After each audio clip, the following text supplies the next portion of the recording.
Well, welcome everyone to another one of our Care for Her interviews, where we bring the beauty of Unite for Her's Wellness Passport services in conjunction with Touch BBCA's Nurse Navigation to support women throughout their breast and ovarian cancer journeys. Today, we have Lenora Taylor with us, one of our Care for Her members. So, welcome, Lenora. Well, thank you. I appreciate being here.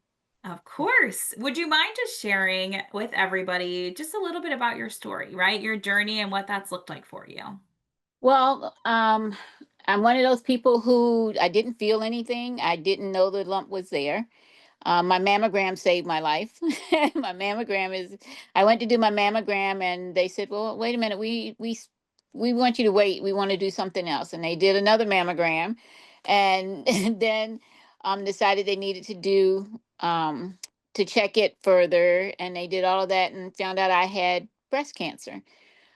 The adventure began, and I call it an adventure because it really was. It was a change. It was empowering in one sense and majorly scary in another because um I no one in my family had ever had breast cancer. Any kind of cancer, I should say. No one in my family had it. They didn't understand when I was telling them, "Hey, I have breast cancer. I'm going to have to do all these things. I've got to go."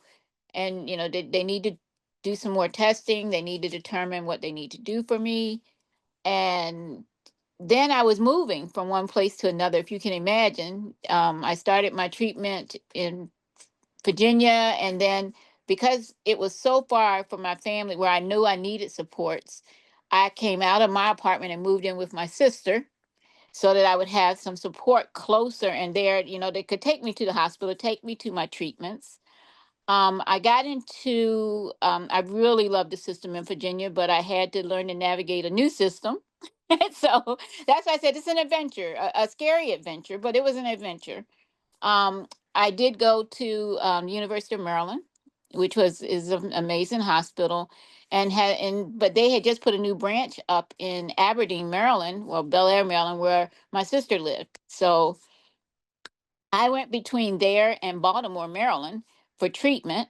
I did manage to sign up. One of the things that I did do after reading the information that I got from Unite from Her, I signed up for um, I did my radiation for only 55 minutes because I signed up for a trial.